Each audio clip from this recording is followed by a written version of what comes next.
Pudding তো কম বেশি সবাই বানাতে পারেন। আমিও পুডিং তৈরি করে নিলাম একদম পারফেক্টভাবে। চলুন দেখে নিই আমি কিভাবে পারফেক্টভাবে পুডিংটা তৈরি করে নিলাম। আজকে আমার নতুন রান্নাঘরে এই প্রথম রেসিপি। কি অবস্থা সবার, কেমন আছেন সবাই? আলহামদুলিল্লাহ আমি খুব ভালো আছি। আজকে আপনাদের সাথে পুডিংয়ের রেসিপি শেয়ার করব। যদিও এটা সবাই পারেন, তবুও আমি রেসিপিটা শেয়ার করছি, কারণ আমি রেসিপিটা তৈরি করছি যেহেতু, তাই শেয়ার করলাম। এখানে আমি পুডিং তৈরি করার জন্য আধা কেজি দুধ ঘন করে জাল করে নিয়েছি, আর নিয়েছি 3টা ডিম। তো 3টা ডিম দিয়ে আমি পুডিংটা তৈরি করব। তো দুধটা আমি খুব ঘন করে জাল করে নিয়েছি, জাল করে ঠান্ডা করে নিয়েছি। তো একটা বলের মধ্যে আমি দুধটা নিয়ে নিলাম। তো এখানে আমি ডিমের সাথে দুধটা মিক্সিং করে নিব। তো ডিমগুলো আমি দিয়ে দিলাম দুধের মধ্যেই।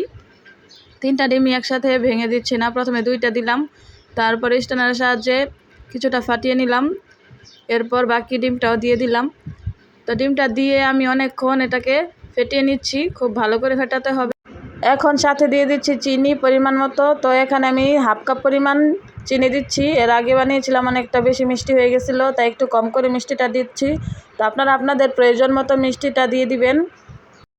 চিনিটা দেওয়ার পর কিন্তু ততক্ষণ যাবৎ ফেটাতে হবে যতক্ষণ না চিনিটা গলে যায়। তো ভালোভাবে ফেটাতে হবে, খুব ভালোভাবে আমি ফেটিয়ে নিয়েছি। তো এখানে আমি পুডিংটা যে পাত্রে বসাবো সেই পাত্রটা আমি পরিষ্কার করে নিয়ে নিলাম। তো এদিকে আমি ক্যারামেলটা তৈরি করে নিচ্ছি। তো ক্যারামেলটা হতে হতে আমি কিন্তু দুধের আর ডিমের কাজটা শেষ করে নিয়েছি। তো এখানে ক্যারামেলটা হলে তারপর আমি এই পুডিং বসানোর পাত্রের মধ্যে ঢেলে দিব। তো ক্যারামেলের মধ্যে আমি দিয়েছি হাফ কাপ পরিমাণ চিনি, তারপরে একটু পানি দিয়ে দিয়েছি। ফ্রাই প্যানের মধ্যে চিনিটা দিয়ে হালকা একটু পানি দিয়ে আমি লো হিটে বসিয়ে দিয়েছি। একদম অল্প জালে আমি ক্যারামেলটা তৈরি করে নিচ্ছি। ক্যারামেলটা হতে কিন্তু অনেকটা সময় লাগে, এটা ধৈর্য ধরে করতে হবে। ক্যারামেলটা যদি পুড়ে যায় তাহলে কিন্তু পুডিংয়ের আসল স্বাদটাই নষ্ট হয়ে যাবে। তাই ক্যারামেলটা যাতে না পড়ে, তাই আস্তে আস্তে ধৈর্য ধরে ক্যারামেলটা তৈরি করে নিতে হবে। তো আমার ক্যারামেলটা কিন্তু তৈরি হয়ে গেছে। তো আমি পুডিং বসানোর পাত্রের মধ্যে ক্যারামেলটা ঢেলে নিলাম। এটা কিন্তু একদম গরম, খুব সাবধানে আমি এটাকে ছড়িয়ে নিব। তো ক্যারামেলটা ঢালা হয়ে গেলে খুব ভালোভাবে আমি ঘুরিয়ে ঘুরিয়ে ক্যারামেলটাকে ছড়িয়ে নিলাম। তো এখন ক্যারামেলটা ঠান্ডা হতে হতে এদিকে আমি চুলায় একটা হাঁড়ি বসিয়ে দিয়েছি। হাঁড়ির মধ্যে একটা স্ট্যানার বসিয়ে পানি দিয়ে দিব। তো একটা স্ট্যানার বসিয়ে নিলাম, তারপরে দিয়ে দিব পানি। তো আপনারা চাইলে টিস্যু দিয়েও বসাতে পারেন। তো আমি এইভাবে দিচ্ছি। তো এখানে অল্প কিছু পানি দিয়ে দিলাম, এরপর ঢেকে দিব ঢাকনা দিয়ে, ততক্ষণে বল করতে থাক। তো এদিকে আমার ক্যারামেলটা দেখতেছি যে বসেছে কিনা। তো দেখতেছি খুব ভালোভাবেই বসে গেছে। এদিকে সাইডে আমার মেয়েরা অপেক্ষা করতেছে কখন পুডিং হবে আর কখন তারা খাবে। তো এদিকে পুডিংয়ের সব কিছু কাজ শেষ। তো আমি এখন পুডিংয়ের পাত্রের মধ্যে কিন্তু দুধটা ঢেলে দিব।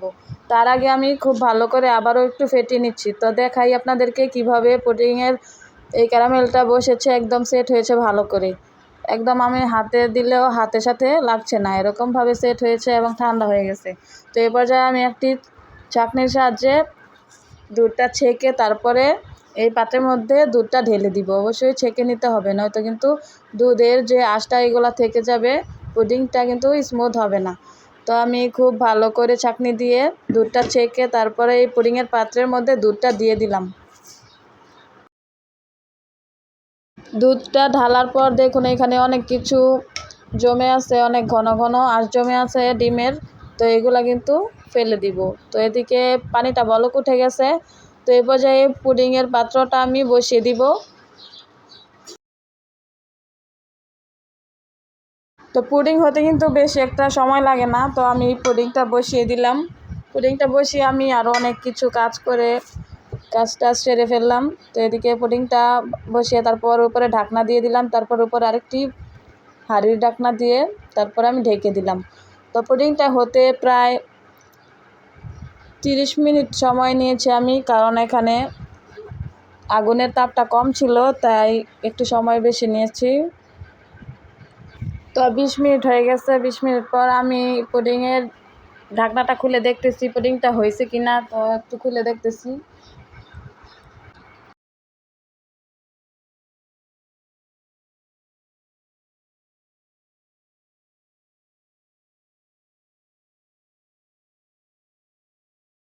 তো পুডিংটা হয়ে গেছে, তবুও ভাবলাম যে আরেকটু পরেই নামিয়ে নেই, এখন আরেকটু জাল করে নেই, আরেকটু সময় দিয়ে তারপরে নামিয়ে নিই। তো এখন আমি আবার ঢাকনা দিয়ে ঢেকে দিচ্ছি।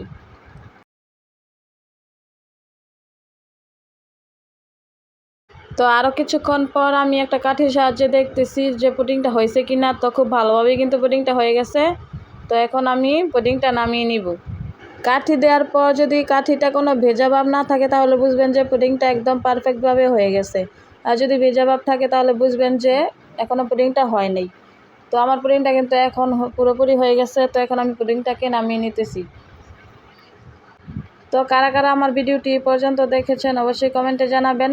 ভিডিওটি ভালো লাগলে লাইক কমেন্ট শেয়ার করতে ভুলবেন না, এবং ইউটিউব থেকে দেখে থাকলে আমার চ্যানেলটা সাবস্ক্রাইব করবেন। ফেসবুক থেকে দেখে থাকলে অবশ্যই ফলো দিয়ে পাশে থাকবেন। ভালো লাগলে অবশ্যই শেয়ার করতে ভুলবেন না। তো আমি আমার পুডিংটাকে নামিয়ে নিতেছি। খুব গরম, তাই একটু সাবধানেই নামিয়ে নিতেছি।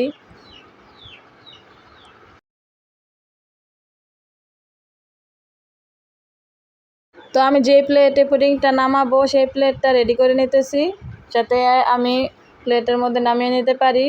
তো এদিকে আমি পুডিংয়ের জন্য একটা চাকু নিয়ে নিছি, পুডিংটা যাতে ভালোভাবে কেটে নিতে পারি। তো একটা চাকুর সাহায্যে আমি খুব ভালো করে পুডিংয়ের পুডিংটা ছাড়িয়ে নিচ্ছি। তো অবশ্যই এই কাজটা কিন্তু খুব সাবধানের সাথে করতে হবে, খুব ভালোভাবে করতে হবে। এমনভাবে পুডিংটাকে ছাড়াতে হবে যাতে একটুও লেগে না থাকে।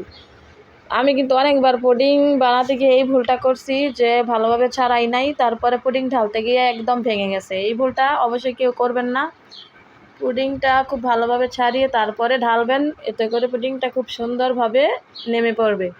আর যদি একটু হলেও লেগে থাকে তাহলে পুডিংটা ভেঙে যাবে, যতই সুন্দর পুডিং হোক ভেঙে যাবে। তো আমি খুব ভালো করে একটু বেশি সময় নিয়ে পুডিংটাকে ছাড়িয়ে নিচ্ছি চাকুর সাহায্যে। তো এখন ছাড়ানো হয়ে গেলে এখন আমি এই প্লেটের মধ্যে ঢেলে নিব। তো বিসমিল্লাহ বলে ঢেলে দিলাম, দেখি কেমন হয়। পুডিং বানানোর পর এই সময়টা কিন্তু অনেক ইন্টারেস্টিং, কারণ এই ঢালার পরে কীরকম হয় দেখতে, এটা দেখার জন্য সবাই আগ্রহ হয়ে বসে থাকে। তো এদিকে ক্যামেরার পিছনে যে কয়জন আছে তা যদি আপনারা দেখতেন কীভাবে যে বসে আছে পুডিং দেখার জন্য। তো মাশাল্লাহ পুডিংটা ঢেলে নিলাম, একদম পারফেক্টভাবে পুডিংটা তৈরি হয়ে গেছে। দেখেই কিন্তু মনটা ভালো হয়ে গেছে। পুডিং বানালে যদি এমন না হয় তাহলে কিন্তু একদমই ভালো লাগে না। তো আমার মেয়েরা অনেকক্ষণ যাবৎ পাশে বসে রয়ে গেছে যে পুডিং হবে কখন কখন খাবে। তো এখন ওদেরকে দিব, তারা খাবে। তো পুডিং খাওয়ার জন্য অনেকক্ষণ যাবৎ বসে আছে। আমার ছোট্ট মেয়ে বারবার বলতেছে পুডিং খাবো, পুডিং খাবো। সে কথা বলতে পারে না, কিন্তু এটা বলতেছে যে পুডিং খাবে। তো এখন পুডিংটাকে কেটে সবাইকে দিয়ে দিব। রেসিপিটা কেমন লাগলো অবশ্যই কমেন্টে জানাবেন। তো আজকে এই পর্যন্তই, আবারও দেখা হবে নতুন কোনো ভিডিওতে, নতুন কোনো রেসিপি নিয়ে আপনাদের সাথে চলে আসবো শেয়ার করার জন্য। তো এ পর্যন্ত সবাই সুস্থ থাকবেন, ভালো থাকবেন, আমার চ্যানেলের সাথেই থাকবেন। তো আমার পুডিংয়ের কালারটা একবার দেখেন, কত সুন্দর হয়েছে মাশাল্লাহ, দেখেই কিন্তু খেতে মন চাইবে। তো আমি এখন চাকু দিয়ে কেটে তারপরে সবাইকে দিয়ে দিচ্ছি। একটা ভিডিও বানাতে কিন্তু অনেক কষ্ট হয়, একটা ভিডিওর পিছনে কিন্তু অনেক ঘটনা থাকে যা ক্যামেরার সামনে আনা হয় না। খুবই কষ্ট হয় একটা ভিডিও তৈরি করতে। যদি আপনারা লাইক কমেন্ট শেয়ার না করেন তাহলে কিন্তু উৎসাহ পাই না। যদি রেসপন্স ভালো পাই তাহলে কিন্তু ভিডিও করার আগ্রহ ভালো হয়। পুডিংটা বানাতে কতটা সময় লাগছে, খেতে তো লাগবে না 10 মিনিটও। তো 10 মিনিটের ভিতরে কিন্তু পুডিংটা শেষ হয়ে গেছে। তো অনেক কথা বলে ফেললাম, তো আজকে এ পর্যন্তই। আল্লাহ হাফেজ।